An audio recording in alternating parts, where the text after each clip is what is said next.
Ah, the good old hot take. The necessary evil of the sports world. Through the good ones, the bad ones, and the downright atrocious ones. We once again find ourselves racking our brains, trying to figure out how some people come up with this nonsense. But today, I've done the brain racking for you and found some of the hottest NBA takes on the internet. NBA Finals Edition. So buckle up. This may be a bumpy ride. Today's video is sponsored by Liquid IV. This summer, stay focused and fueled with Liquid IV. With 2 times faster hydration than water alone and 3 times the electrolytes of traditional sports drinks, Liquid IV is ready to change the way you stay hydrated. Their hydrating powder contains 5 essential vitamins and comes in these super convenient packages. This time of year, I'm playing a lot of basketball, a lot of golf, and Liquid IV is by far the quickest and easiest way for me to stay hydrated throughout the day. I'm rocking with their lemon lime and strawberry lemonade electrolyte drink mixes. Just crack one open, mix it up, and you're ready to go. And right now, Liquid IV has a crazy sweepstakes going on. All you have to do is click on the link in the description below to enter in a chance to win 1 year of free Liquid IV hydration multipliers. Check it out, guys. Enter in the sweepstakes and stay fueled with Liquid IV.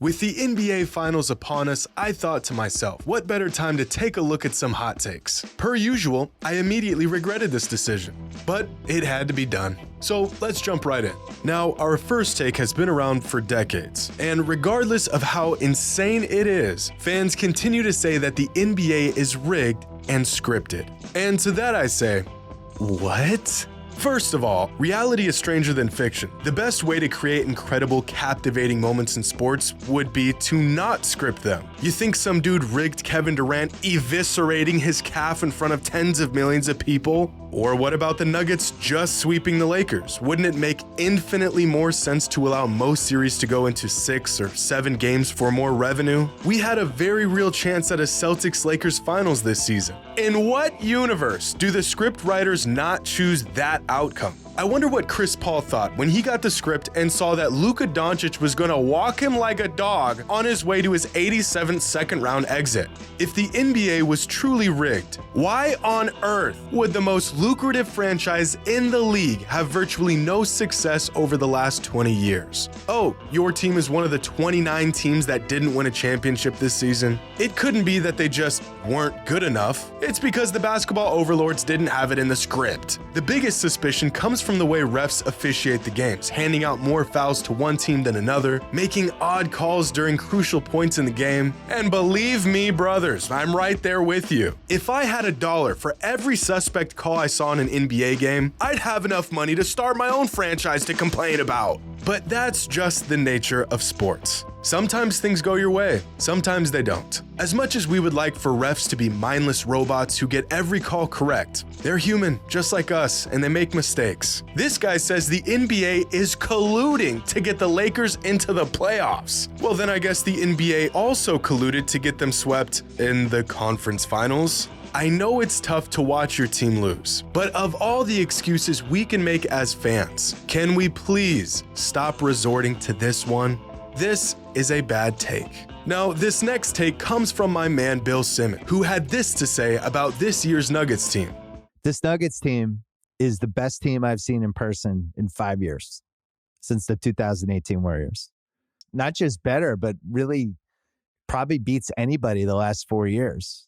Now, when I first heard this, I thought that can't be true, but it actually might be. Of course, there's no way to know for sure, but going back through the last 8 teams to make the NBA Finals, the 2023 Nuggets do look like possibly the best team. Now, this is all just an opinion, but I think this year's Nuggets team would have beaten the 2022 Celtics and Warriors. They would have beaten the 2021 Suns and the 2020 Heat, and they would have probably taken down the 2019 Raptors. The 2 teams that I think are debatable are the 2020 Lakers and the 2021 Bucks. But if we look at some postseason metrics from these teams, the Nuggets are on pace to being the best team since the 2019 Warriors. In the moment, it may not feel like it, but this Nuggets team is incredible. They beat a loaded Suns team that had the most lethal 2-man offensive game in the NBA. They swept a Lakers team that beat the defending champs, and they've done it all in historic fashion.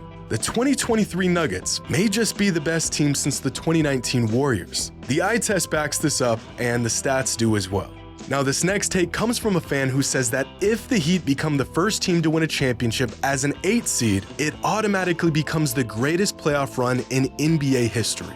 Well, let's look at some of the greatest, or rather improbable, playoff runs throughout the league's history. The 2011 Mavericks are considered by many to have the greatest playoff run of any team. As a 3 seed, the Mavs beat a 48-win Blazers team, they beat the reigning champions in the Lakers and Kobe Bryant, they beat a young 55-win Thunder team, but most importantly, they beat the Miami Heat and their Big Three in 6 games. A series in which everyone and their mother thought Miami was going to win. But one of the most overlooked runs was back in 1995 when the Houston Rockets won an NBA championship as a 6 seed, currently the lowest seed to ever win a title. If some of y'all aren't familiar with this playoff run, it's almost hard to believe what this team pulled off. Because on their way to a championship that postseason, Houston beat a 60-win Jazz team with Malone and Stockton, a 59-win Suns team with 2 All-Stars in Charles Barkley and Dan Marley, a 62-win Spurs team featuring the league MVP in David Robinson, and a 57-win Magic team with Shaq and Penny.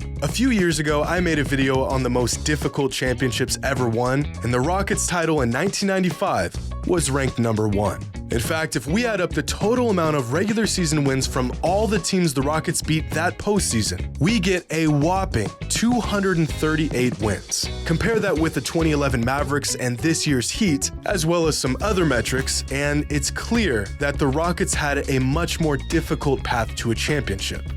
But the 95 Rockets did have a solid squad surrounding Hakeem, with players like Clyde Drexler, Vernon Maxwell, Kenny Smith, Sam Cassell. This was a good team. The 2023 Heat, however, have absolutely no business even being in the finals. It's literally Jimmy, Bam, and the undraftables. Even the Mavericks in 2011 are a criminally underrated team. They were the 3 seed going into the playoffs with 57 wins. They had an awesome core of players, and they were easily one of the best teams in the league that season. They just had to make it past the heavy favorite to win it all. This year's Heat team was never favored in the postseason. From the very first series, they were expected to get sent home, and 2 of their core players have virtually sat the entire playoffs. So between the 1995 Rockets and the 2023 Heat, it's close. The Rockets had a more difficult path, but the Heat were expected to have absolutely no chance at all. You could make a great argument that if the Heat win a championship this year, it would be the greatest playoff run in NBA history.